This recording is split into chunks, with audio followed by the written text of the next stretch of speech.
Di bawah jembatan layang, Nenek Siti menjajakan gorengan, tiba-tiba dihajar dan dicekik dua polisi yang sedang patroli. Tak lama kemudian, Nenek Siti meninggal dunia setelah kejadian. Apa sebenarnya penyebab terjadi keributan dua polisi dengan Nenek Siti malam itu? Assalamualaikum warahmatullahi wabarakatuh. Sebelum lanjut ke videonya, silakan tekan tombol like dan subscribe channel Story Kehidupan, serta tonton sampai akhir agar tidak ketinggalan cerita menarik lainnya. Jakarta adalah simfoni yang tak pernah berhenti. Hiruk-pikuknya adalah napas. Detak jantungnya adalah gemuruh kendaraan yang tak putus. Di tengah orkestra kebisingan itu, Nenek Siti adalah melodi yang pelan, namun tak pernah pudar. Ujiannya sudah menginjak 70-an tahun. Namun semangatnya jauh lebih muda, dari kerutan di wajah dan punggungnya yang sedikit membungkuk. Setiap senja, ia sudah siap di posnya. Di bawah jembatan layang yang menjulang tinggi, di antara deretan gerobak pedagang, kaki lima lainnya, aroma knalpot yang pekat beradu dengan wangi sedap gorengannya yang baru matang, menciptakan aroma khas ibu kota. Gerobak sederhananya, yang setia menemaninya selama bertahun-tahun, kini sedikit reyot. Lampu minyak kecil yang digantungnya memancarkan cahaya kekuningan, menyoroti tumpukan bakwan, tempe goreng, dan tahu isi yang menggunung di dalam wajan besar. "Gorengan, Bu? Panas-panas," suaranya serak, namun selalu terdengar ramah. Orang-orang mengenalnya sebagai Nenek Siti, si penjual gorengan yang tak pernah mengeluh. Bahkan saat hujan deras mengguyur atau pembeli sepi, penghasilannya tak seberapa. Hanya cukup untuk makan sehari-hari dan membeli obat-obatan sederhana untuk nyeri sendi yang kadang datang menyerang. Namun, ia selalu bersyukur. Baginya, setiap rupiah adalah anugerah, setiap pembeli adalah berkah. Malam itu, Jakarta terasa lebih padat dari biasanya. Pejalan kaki tumpah ruah di trotoar, dan kendaraan merayap lambat. Nenek Siti merasa punggungnya mulai pegal, namun ia tetap tersenyum. Seorang ibu muda dengan anaknya berhenti di gerobaknya. "Nenek, bakwannya 3.000 ya?" katanya ramah. Nenek Siti dengan cekatan mengambilkan bakwan panas itu, membungkusnya dengan kertas minyak. Interaksi sederhana seperti itulah yang menghidupinya, bukan hanya secara materi, tetapi juga secara batin. Ia merasa berguna, masih bisa mandiri di usia senja. Tak jauh dari gerobaknya, di balik tiang beton jembatan layang yang besar, seorang anak laki-laki kurus dengan pakaian lusuh mengamati. Namanya Riko.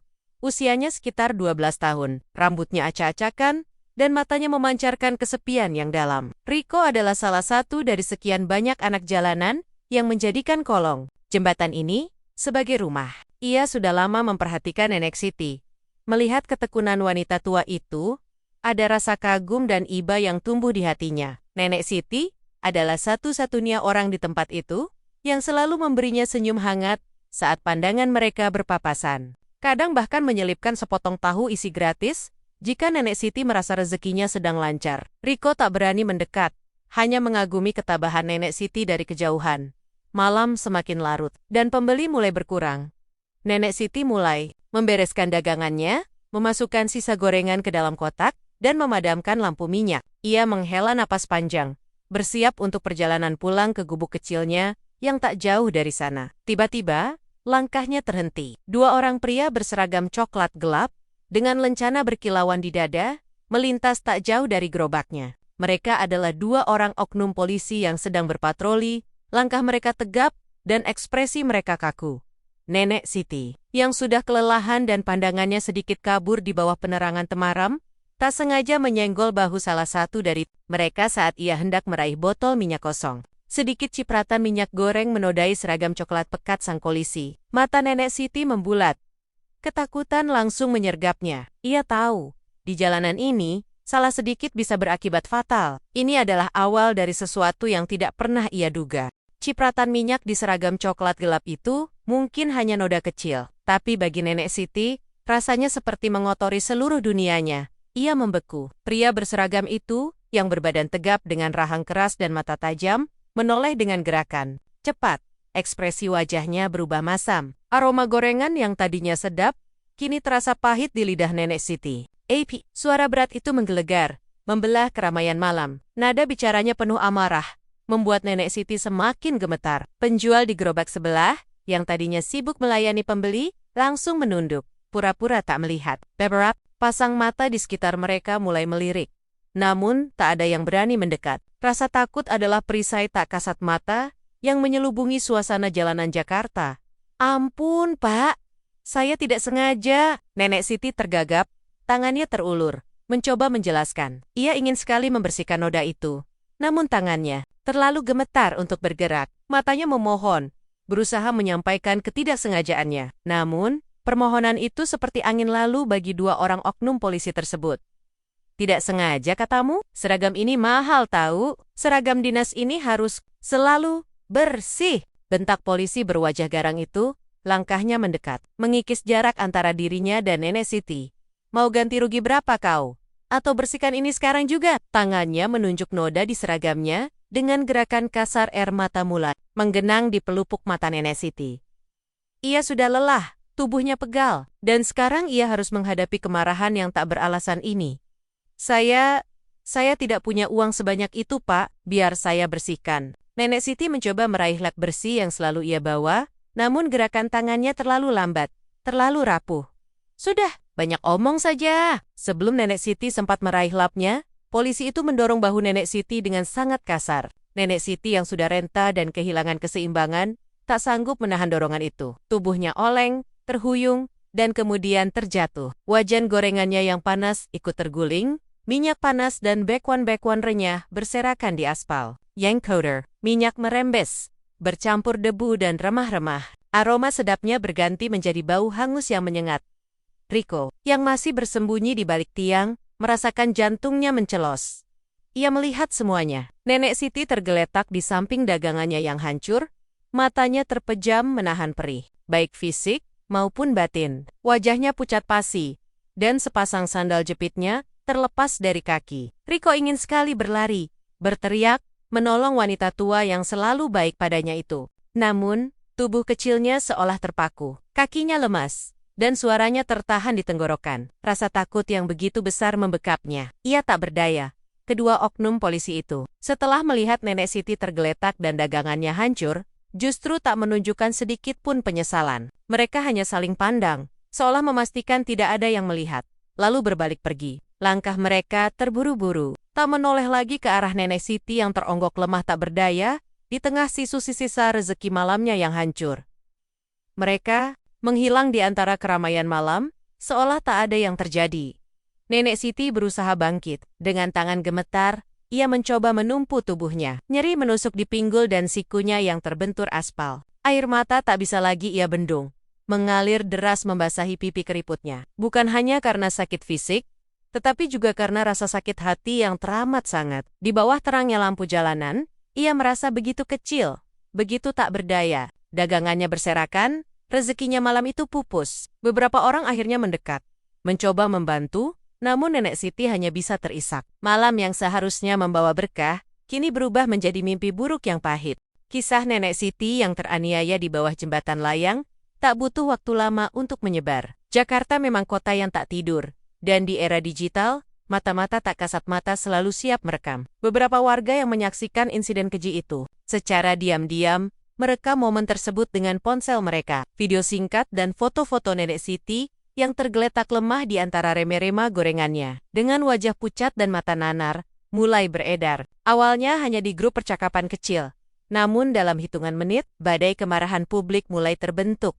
Lewat tengah malam, tagar keadilan untuk Nenek Siti dan polisi jahat membanjiri lini masa media sosial. Gambar Nenek Siti yang malang menjadi ikon, simbol ketidakadilan yang kerap dialami masyarakat kecil. Setiap unggahan dibanjiri komentar pedas, kecaman, dan seruan untuk mengusut tuntas. Kemarahan publik meluas seperti api yang menjalar di lahan kering. Orang-orang biasa yang selama ini merasa tak berdaya menghadapi kekuasaan, menemukan suara mereka melalui media sosial. Mereka menuntut pertanggungjawaban, bukan hanya dari dua orang oknum polisi itu, tetapi juga dari institusi yang menaungi. Mereka, pagi harinya, berita tentang Nenek Siti sudah menjadi tajuk utama di berbagai media lokal dan nasional. Wajah keriput Nenek Siti terpampang di halaman depan, mengundang simpati sekaligus kemarahan. Para jurnalis berbondong-bondong ke lokasi kejadian, mencari saksi mata, menggali informasi. Pihak kepolisian mulai merasakan tekanan yang sangat besar.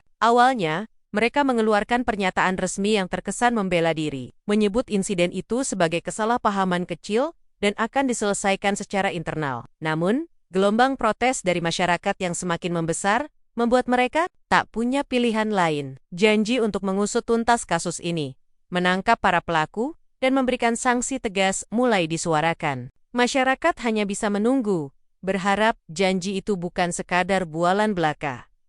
Sementara itu, Nenek Siti sudah berada di rumah sakit terdekat, dibawa oleh beberapa warga yang peduli. Kondisinya sangat mengkhawatirkan. Luka memar di pinggul, dan sikunya tak seberapa dibandingkan guncangan psikis yang ia alami. Ia sering mengigau, matanya kosong, dan ia menolak makan. Setiap kali ada suara langkah kaki di lorong, tubuhnya akan menegang ketakutan. Trauma itu menggerogoti tubuh rentanya. Lebih cepat dari yang bisa dibayangkan. Para dokter dan perawat berusaha merawatnya.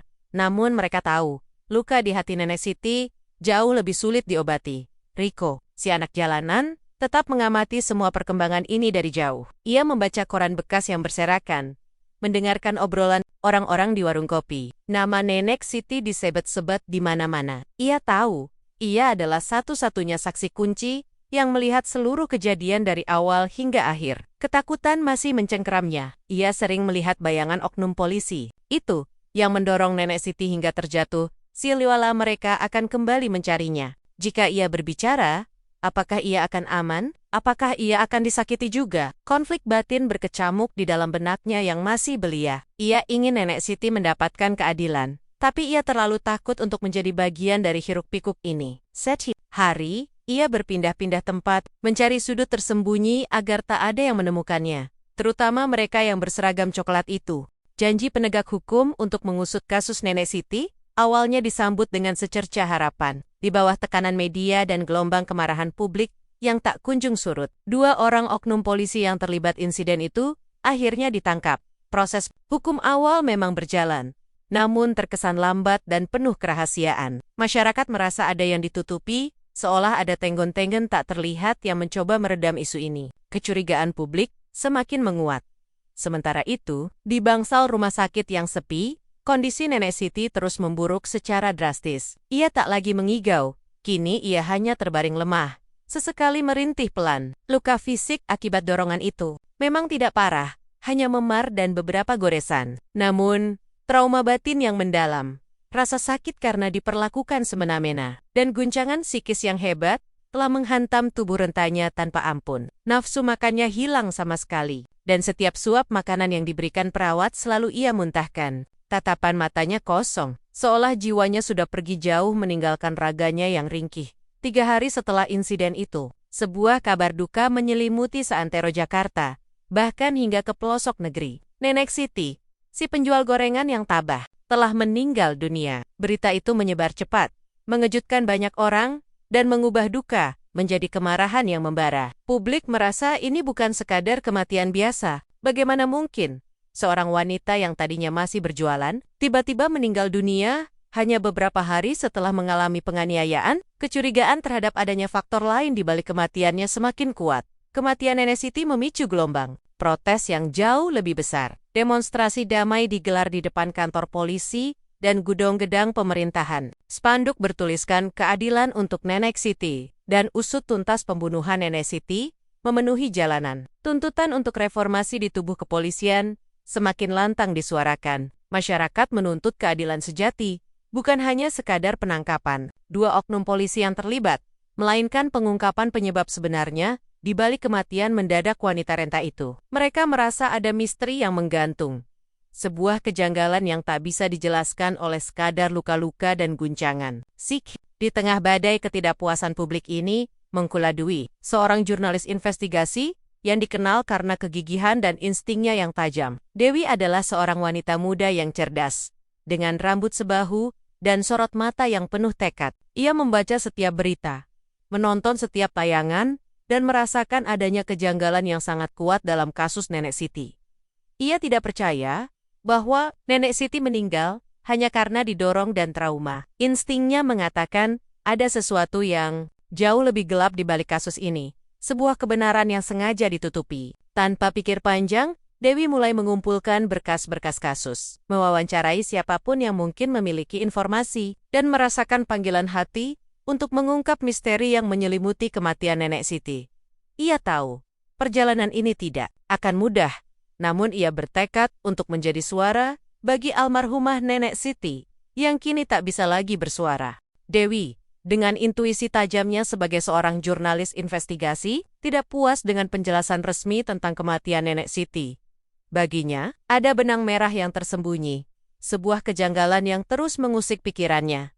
Kematian mendadak, Nenek Siti, tak lama setelah penganiayaan, terasa terlalu kebetulan untuk dipercaya. Dengan tekad membaja, ia memulai penyelidikannya sendiri, jauh dari sorotan kamera dan gemuruh tuntutan publik yang mulai mereda. Seiring waktu ia memulai dari lokasi kejadian, di bawah jembatan layang. Dewi mewawancarai para pedagang kaki lima, warga sekitar, bahkan tunawisma yang sering berkeliaran di sana. Sebagian besar enggan bicara, diliputi rasa takut atau apatis. "Ah, sudahlah Mbak, percuma, nanti juga dingin sendiri kasusnya," kata seorang pedagang nasi goreng dengan nada pasrah. Namun, Dewi tak menyerah. Ia tahu, di balik ketakutan itu, pasti ada sesuatu yang disembunyikan. Penyelidikan Dewi tidak berjalan mulus. Ia seringkali menghadapi rintangan tak kasat mata. Dokumen yang seharusnya mudah diakses tiba-tiba, sulit didapatkan. Narasumber yang awalnya bersedia bicara, mendadak bungkam. Bahkan, ia beberapa kali menerima pesan misterius dan panggilan telepon. Tanpa suara, ancaman halus yang bertujuan membuatnya berhenti. Namun, tekanan itu justru semakin membakar semangatnya. Ia merasa semakin dekat dengan kebenaran yang ditutupi. Rasa keadilan untuk Nenek Siti semakin menguat di hatinya. Selama penelusuran itu, satu nama sering muncul dalam obrolan para pedagang. Riko, seorang anak jalanan yang kabarnya menyaksikan seluruh kejadian. Beberapa orang menyebutnya sebagai anak kurus yang sering tidur di dekat tiang jembatan. Dewi merasa ini adalah petunjuk paling penting. Ia harus menemukan Riko. Anak laki-laki itu mungkin memegang kunci kebenaran yang selama ini ia cari. Di sisi lain, kehidupan Riko pasca insiden Nenek Siti adalah neraka yang tak berkesudahan. Ia dihantui rasa bersalah dan ketakutan. Setiap malam, bayangan Nenek Siti yang terjatuh dengan dagangan berserakan muncul dalam mimpinya. Ia sering merasa diikuti, dihantui bayangan dua orang oknum polisi itu yang masih bebas berkeliaran. Untuk menghindari siapapun yang mencarinya, Riko hidup berpindah-pindah, dari kolong jembatan satu ke jembatan lain, dari gang sempit satu ke gang sempit lainnya. Ia menjauhi keramaian, makan seadanya, dan tidur dengan mata terbuka. Hidup menjadi teman setianya. Setelah berhari-hari mencari, bertanya ke sana kemari, dan menyusuri setiap sudut kumuh, Dewi akhirnya menemukan Riko. Ia sedang meringkuk di balik tumpukan kardus bekas, di sebuah lorong gelap yang jarang dilewati orang. Riko tampak lebih kurus dan kuyu dari yang ia bayangkan. Ketika Dewi mencoba mendekat, Riko langsung melonjak kaget. Matanya memancarkan ketakutan yang luar biasa. Siap untuk melarikan diri. Dewi sadar, ia tidak bisa memaksa. Ia tahu bagaimana rasanya hidup di jalanan, bagaimana rasa tidak percaya terhadap orang dewasa. Dewi memilih pendekatan yang berbeda. Ia tidak langsung menanyakan tentang Nenek Siti. Ia hanya duduk di kejauhan, berbicara dengan lembut, menanyakan nama Riko, menawarkan sebungkus nasi dan sebotol air mineral. "Saya bukan polisi," kata Dewi pelan. Suaranya menenangkan. "Saya hanya ingin membantu, seperti Nenek Siti dulu membantu banyak orang." Mendengar nama Nenek Siti, Riko sedikit ragu. Ia menatap makanan yang ditawarkan Dewi, lalu menatap mata Dewi yang tulus. Rasa lapar mengalahkan sebagian kecil rasa takutnya. Ia meraih bungkusan itu, matanya masih waspada. Dewi tahu, ini hanyalah permulaan. Perjalanan untuk mendapatkan kepercayaan Riko akan menjadi perjuangan yang panjang. Dewi tak memaksakan apapun pada Riko. Ia tahu, kepercayaan tak bisa dipaksa, apalagi dari seorang anak yang hidupnya dipenuhi ketidakpastian dan ketakutan. Setiap senja, Dewi kembali ke lorong gelap itu, membawa makanan hangat dan sekadar duduk. Ia tak banyak bicara, hanya sesekali bertanya tentang hari Riko, tentang kaking-kaking liar yang sering menemaninya, atau tentang cuaca. Ia ingin Riko merasa aman, merasa ada seseorang yang peduli, tanpa mengharapkan imbalan. Perlahan, dinding ketakutan di hati Riko mulai runtuh. Ia mulai menjawab pertanyaan Dewi dengan kalimat yang lebih panjang, bahkan terkadang tersenyum tipis. Suatu sore, Riko mulai bercerita, bukan tentang Nenek Siti, melainkan tentang kehidupannya yang keras di jalanan, tentang bagaimana ia harus tidur dengan satu mata terbuka, tentang dinginnya malam, dan tentang rasa lapar yang sering melilit. Ia juga bercerita bagaimana ia sering melihat oknum polisi yang terlibat insiden Nenek Siti itu masih berpatroli di sekitar area jembatan, seolah-olah mengawasi, seolah mencari sesuatu. Rasa takut kembali menyergapnya setiap kali ia melihat mereka. Dewi mendengarkan dengan saksama, mengangguk, dan sesekali menguatkan. Ia tahu, Riko perlu mengeluarkan semua beban itu terlebih dahulu, sebelum bisa berbagi rahasia yang lebih besar. Setelah beberapa kali pertemuan yang penuh kesabaran, Dewi momennya sudah tiba. Nenek Siti sudah meninggal dunia, dan publik mulai melupakan kasusnya. Dewi tahu, jika kebenaran tidak segera terungkap, kematian Nenek Siti akan menjadi statistik biasa, tertimbun di bawah tumpukan kasus lain yang tak pernah terselesaikan. Riko, kata Dewi pelan. Suatu malam, saat mereka duduk berdampingan di bawah temaram lampu jalan, Nenek Siti sudah tiada.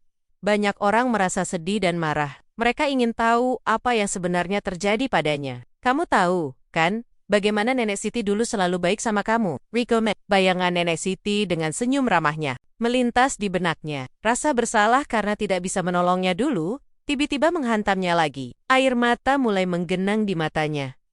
Aku takut, Kak, bisiknya lirih. Takut pada apa, Nak? Dwi bertanya. Nadanya lembut, penuh pengertian. Aku di sini untuk melindungimu. Nenek Siti butuh kita, Riko. Dia butuh keadilan. Perlahan, Riko mengangkat kepalanya. Matanya yang sembab menatap Dewi dengan penuh keraguan, namun juga Eda. Secercah harapan. Ia menarik napas dalam-dalam, mengumpulkan semua keberanian yang tersisa dalam dirinya. Ia mengingat semua kebaikan Nenek Siti, bungkusan tahu isi gratis, senyum hangat yang selalu menemaninya. Kali ini, ia harus melakukan sesuatu untuk Nenek Siti. Untuk pertama kalinya, ia merasa sedikit lebih berani. Bisikan rahasia itu, yang selama ini ia pendam dalam-dalam, siap untuk keluar. Ia sudah terlalu lama menyimpannya sendiri. Riko menarik napas dalam-dalam. Dadanya terasa sesak oleh beban rahasia yang ia pikul selama ini. Dinginnya malam Jakarta seolah menembus tulangnya. Namun kali ini bukan karena udara, melainkan karena rasa takut yang bercampur aduk dengan keinginan untuk menyampaikan kebenaran. Matanya yang sembab menatap lurus ke arah Dewi, seolah mencari kekuatan terakhir.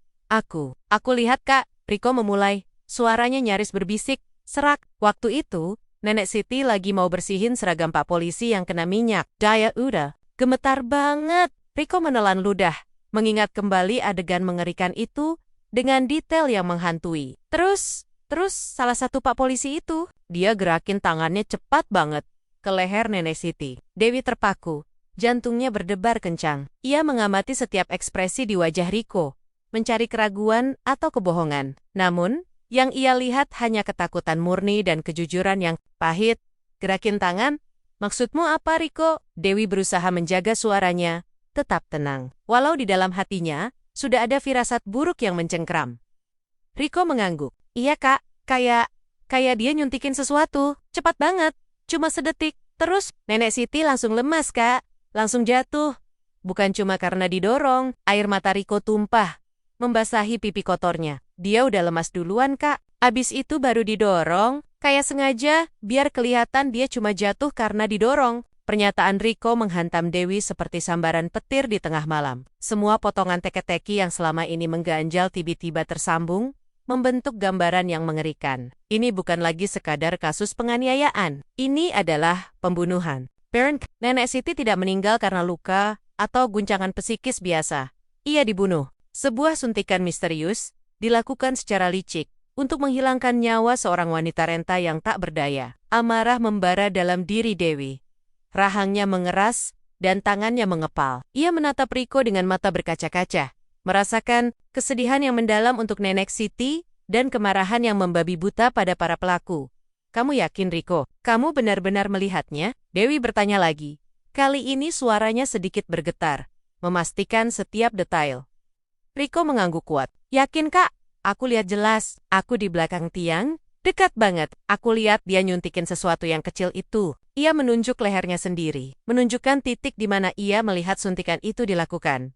Dewi tahu bahwa dengan informasi ini, seluruh arah penyelidikan akan berubah total. Ini adalah bukti yang krusial, yang akan membongkar tabir konspirasi yang lebih gelap di balik seragam coklat. Namun, ia juga tahu bahwa dengan kebenaran sepahit ini, nyawa Rico dan bahkan nyawanya sendiri kini berada dalam bahaya yang sangat besar. Para pelaku pasti akan melakukan apapun untuk membungkam saksi. Ini adalah perang yang nyata. Tanpa membuang waktu, Dewi harus bertindak. Ia berjanji kepada Rico bahwa ia akan melindunginya, bahwa kebenaran ini harus terungkap demi Nenek Siti. Dengan tangan gemetar, Dewi mengeluarkan ponselnya. Ini bukan saatnya untuk menunggu. Ia harus segera menghubungi rekan-rekan terpercayanya di media dan juga beberapa petinggi di kepolisian yang ia yakini masih menjunjung tinggi keadilan. Rencana untuk membongkar kejahatan ini ke publik harus segera disusun sebelum para pembunuh itu tahu bahwa rahasia mereka sudah terbongkar. Malam itu, di bawah rembulan yang sendu, kebenaran tentang kematian Nenek Siti akhirnya terkuak. Dan itu jauh lebih mengerikan dari yang bisa dibayangkan siapapun. Pengakuan Rico bagaikan bom waktu yang meledak di tangan Dewi. Setiap kata yang diucapkan anak itu menggema dalam benaknya, mengubah seluruh narasi kasus Nenek Siti dari penganiayaan menjadi dugaan pembunuhan berencana. Tidak ada waktu untuk ragu. Prioritas utama Dewi adalah keselamatan Rico. Malam itu juga, dengan bantuan jaringan kontak terpercaya yang ia miliki aktivis HAM dan beberapa pengacara pro bono, Dewi berhasil menempatkan Rico di sebuah rumah aman. Tempat itu tersembunyi, jauh dari jangkauan siapapun yang mungkin ingin membungkam saksi kunci ini. Rico memang masih ketakutan, namun ia juga tahu bahwa ia telah melakukan hal yang benar. Dengan bukti berupa kesaksian Rico, Dewi tidak tinggal diam. Ia segera menghubungi beberapa petinggi di kepolisian yang ia yakini masih berintegritas, serta rekan-rekannya di media yang memiliki jaringan luas. Berita tentang kemungkinan pembunuhan berencana ini mengguncang internal institusi. Awalnya, ada resistensi, upaya untuk meredam, bahkan tuduhan bahwa Dewi mengada-ada. Namun, Dewi bersikeras. Ia menyajikan fakta dan kesaksian Rico secara hati-hati, memastikan semua detailnya kredibel dan sulit dibantah. Penyelidikan mendalam pun dimulai. Kali ini dengan fokus yang berbeda. Aparat yang bersih mulai menggali lebih dalam, dan temuan-temuan mengejutkan mulai muncul ke permukaan. Terungkap bahwa 2 orang oknum polisi yang terlibat dalam insiden Nenek Siti itu bukanlah pelaku tunggal, melainkan bagian dari jaringan yang lebih besar. Mereka ternyata sering menggunakan area bawah jembatan layang untuk aktivitas ilegal, seperti pemerasan pedagang kecil, pengedaran narkoba skala kecil, bahkan penutupan mata terhadap tindak kejahatan tertentu. Motif pembunuhan Nenek Siti menjadi lebih jelas. Nenek Siti, secara tak sengaja, mungkin telah menyaksikan atau mengetahui sesuatu yang mengancam operasi ilegal mereka. Mungkin ia melihat transaksi terlarang, atau mendengar percakapan yang tak seharusnya ia dengar, atau bisa jadi, tindakan keji ini adalah bentuk pembungkaman agar tidak ada saksi mata yang melihat aksi mereka di bawah jembatan. Suntikan yang dilihat Rico, kemungkinan besar adalah racun yang dirancang untuk membunuh tanpa meninggalkan banyak jejak, dibuat seolah-olah Nenek Siti meninggal karena jatuh. Sebuah cara yang keji dan terencana untuk menutupi kejahatan yang lebih besar.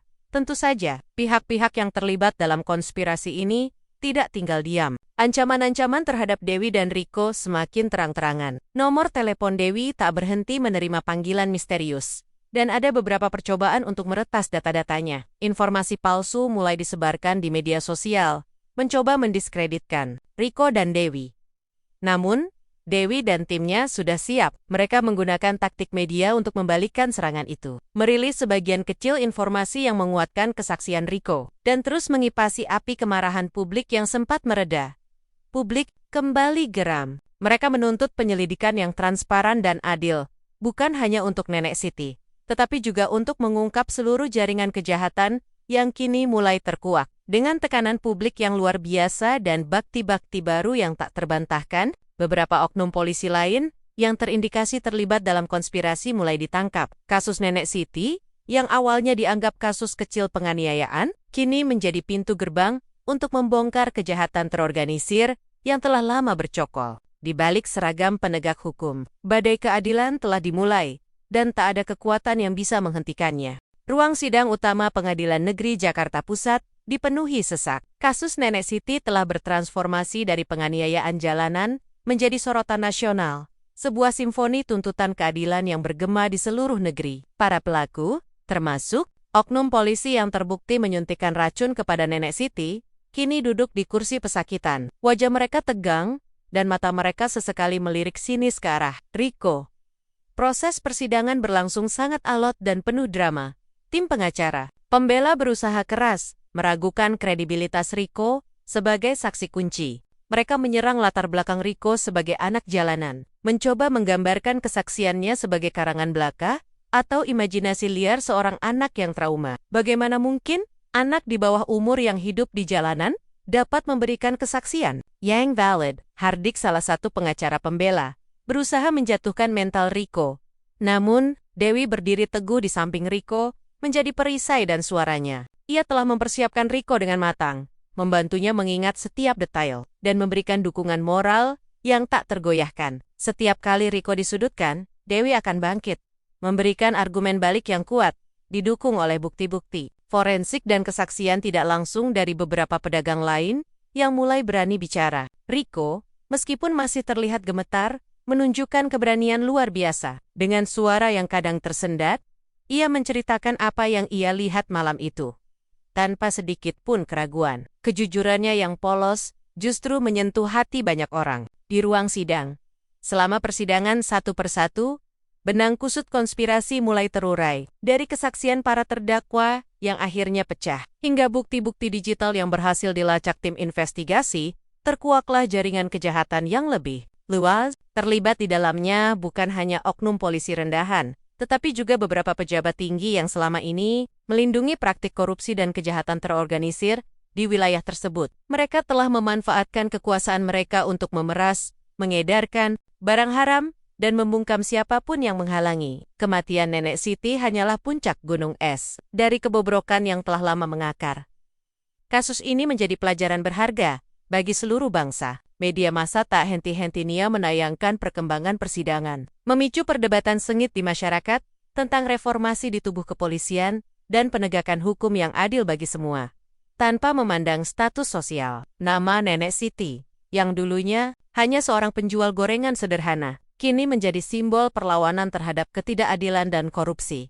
Peran Dewi dipuji banyak pihak. Ia diakui sebagai jurnalis pemberani yang tidak gentar menghadapi ancaman. Riko, si anak jalanan yang tadinya tak punya siapa-siapa, kini mendapatkan dukungan penuh dari publik. Ia memang masih trauma dengan apa yang ia saksikan. Namun di mata banyak orang, ia adalah pahlawan kecil yang telah membuka mata publik terhadap kebenaran yang pahit. Di tengah badai keadilan ini, sebuah harapan baru mulai tumbuh. Harapan bahwa keadilan, meskipun lambat dan sulit, pada akhirnya akan selalu menemukan jalannya.